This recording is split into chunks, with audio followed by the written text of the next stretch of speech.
नमस्कार, आदाब, सत श्री अकाल, जय भीम, जोहार। मेरा नाम है नवीन कुमार। भाजपा को कर्नाटक में हारने से अब कोई नहीं बचा सकता और न केवल कोई नहीं बचा सकता बल्कि उसका सफाया हो सकता है।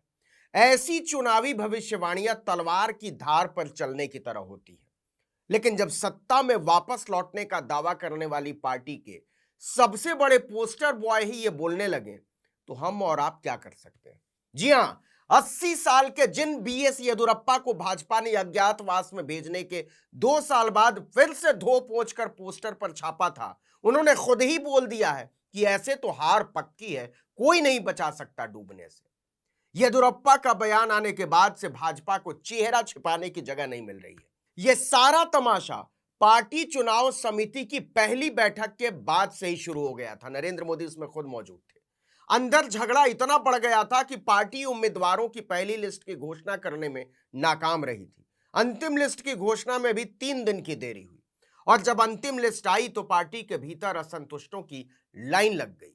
दरअसल दिल्ली में हुई चुनाव समिति की बैठक में कर्नाटक भाजपा के दिग्गज नेता बीएस येदुरप्पा बुरी तरह भड़क गए।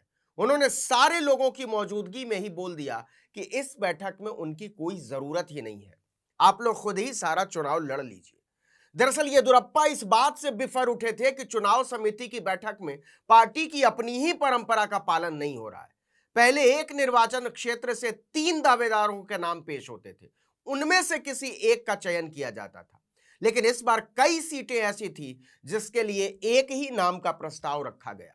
येदुरप्पा ने भड़कते हुए संगठन महासचिव बीएल संतोष की तरफ अंगुली उठा दी और कहा कि यह सब इन्हीं की करतूत है, इन्हें उम्मीद थी कि वह खुद नाम तय कर लेंगे।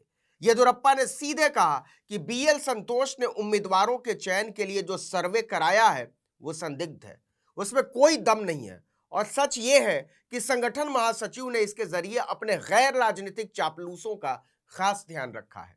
येदुरप्पा ने चेतावनी देते हुए कहा कि पार्टी के लोग मुगालते में हैं, कर्नाटक में भाजपा की स्थिति हरगिज अच्छी नहीं है और अगर उम्मीदवारों के लिस्ट में बदलाव नहीं किया गया तो पार्टी को एक तरह से सफाया का सामना करना पड़ सकता है। सफाया, जरा इसको समझिए, क्योंकि यह बात भाजपा का वो दिग्गज बोल रहा है जिसने दक्षिण में पहली बार भाजपा का कमल खिलाया था।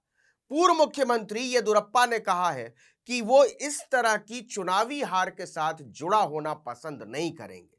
इससे भी हाहाकारी बात यह हुई कि इस बैठक से निकले येदुरप्पा को दिल्ली के एक साउथ इंडियन रेस्टोरेंट में अकेले खाना खाते हुए देखा गया। अकेले। बताया जाता है कि येदुरप्पा के रुख से प्रधानमंत्री नरेंद्र मोदी बेहद चिंतित है, क्योंकि उम्मीदवारों की लिस्ट पर अंतिम मुहर उन्होंने ही लगाई थी। इसके बाद अगले 3 दिन तक पार्टी अध्यक्ष जेपी नड्डा कर्नाटक के दूसरे नेताओं के साथ लगातार बैठक करते रहे, चर्चा करते रहे। यहां गौर करने वाली बात यह है कि जेपी नड्डा ने संगठन महासचिव बीएल संतोष और बीएस येदुरप्पा से एक बार भी साथ बैठकर बात नहीं की। इतना ही नहीं, पार्टी के एक बड़े नेता ने यहां तक कह दिया कि कर्नाटक गुजरात नहीं है और इसे समझने के लिए अब बहुत देर हो चुकी है। कहा यह भी जा रहा है कि बीएस येदुरप्पा के तेवर से आरएसएस बेहद असहज हो उठा है। उसके एक बड़े नेता ने संतोष का अपमान करने के लिए जेपी नड्डा को फटकार लगाई, क्योंकि सब कुछ उनके सामने हुआ था और नड्डा ने एक बार भी येदुरप्पा को रोकने या चुप करने की कोशिश नहीं की थी। बीजेपी मुख्यालय में इस बात की बड़ी चर्चा है कि बीएस येदुरप्पा और बीएल संतोष के चक्कर में अध्यक्ष जी नप गए।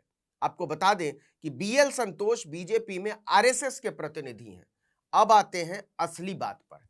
इस पूरे खेल में अगर कोई सबसे ज्यादा परेशान है तो प्रधानमंत्री नरेंद्र मोदी है, क्योंकि यह लड़ाई कर्नाटक की नहीं है, 2024 की है।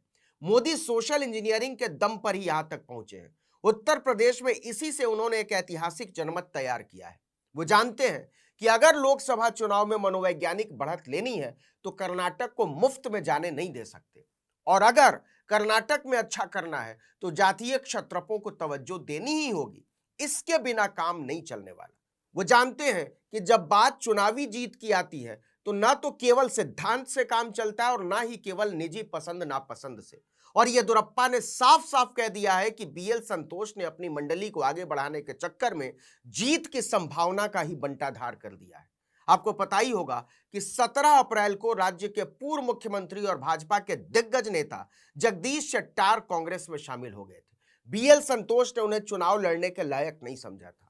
शेट्टार ने कांग्रेस में शामिल होने के बाद कहा था, मैंने सोचा था कि एक वरिष्ठ नेता होने के नाते भाजपा मुझे टिकट देगी, लेकिन जब मुझे पता चला कि मुझे टिकट नहीं दिया जा रहा है तो मैं चौंक गया। किसी ने मुझसे बात करने तक की जरूरत नहीं समझी और ना ही मुझे समझाने की कोशिश की। मेरे साथ बुरा बर्ताव किया गया और जबरन उस पार्टी से बाहर कर दिया गया जिसे मैंने बनाया था। इसके पहले शेट्टार ने कहा था कि उन्हें दिल्ली से एक फोन आया जहां पार्टी के एक वरिष्ठ पदाधिकारी ने उनसे युवाओं के लिए रास्ता बनाने के लिए अपनी उम्मीदवारी छोड़ने के लिए कहा। इसे मैं स्वीकार नहीं कर सकता था। शेट्टार लिंगायतों के बड़े नेता माने जाते हैं। आप जानते ही हैं कि कर्नाटक में लिंगायतों की संख्या सबसे ज्यादा है। बीएस येदियुरप्पा भी इसी बिरादरी से आते हैं। इसके 3 दिन पहले 14 अप्रैल को राज्य के पूर्व उप मुख्यमंत्री लक्ष्मण सावदी ने भी कांग्रेस का हाथ थाम लिया था। इसके लिए भी बीएल संतोष का अक्खड़पन जिम्मेदार बताया जाता है। इसके एक दिन पहले 13 अप्रैल को टिकट न मिलने से नाराज मुडिगेरे से 3 बार के विधायक एमपी कुमारस्वामी ने बीजेपी से इस्तीफा दे दिया था। कुमारस्वामी ने पार्टी छोड़ने के बाद बीजेपी को आगाह किया कि सीटी रवि कर्नाटक में पार्टी को खत्म कर देंगे। उन्होंने साफ कहा था कि अगर बीएस येदियुरप्पा एक सप्ताह के लिए अपना फोन बंद कर देते हैं तो पार्टी 50 सीटें भी नहीं जीत पाएगी। इससे पहले पूर्व विधायक डीपी नारीबोल, विधायक रामप्पा लमानी, विधायक गुली हटी शेखर, एमएलसी शंकर आर, मौजूदा परिवहन मंत्री एस संगारा और बीएस येदियुरप्पा के करीबी डॉक्टर विश्वनाथ ने बीजेपी छोड़ दी थी। इन्हीं सब घटनाओं से परेशान नरेंद्र मोदी ने केएस ईश्वरप्पा से फोन पर बात की थी। ईश्वरप्पा ने राजनीति से संन्यास लेने का ऐलान कर दिया है। उन्होंने प्रचार न करने का भी ऐलान किया है। वो अपने बेटे को टिकट न मिलने से नाराज बताए जाते हैं। मोदी ने उनसे फोन करके कहा कि आपने पार्टी के प्रति अपनी प्रतिबद्धता का प्रदर्शन किया है। मैं आपसे बहुत खुश हूं, इसलिए मैंने आपसे बात करने का फैसला किया।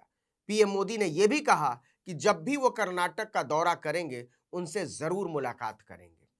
अब बीजेपी में खलबली मची हुई है क्योंकि बीएस येदियुरप्पा ने तो साफ साफ बीजेपी की हार की भविष्यवाणी कर डाली है कि अगर अभी भी पार्टी ने अपनी रणनीति में बदलाव नहीं किया तो चुनाव में उसका सफाया हो सकता है। विपक्ष के किसी नेता ने अगर यह बात कही होती तो बीजेपी उसे हवा में उड़ा देती, लेकिन येदियुरप्पा को तो मोदी और अमित शाह ने हाथ जोड़कर पार्टी के चुनावी नेतृत्व के लिए तैयार किया था।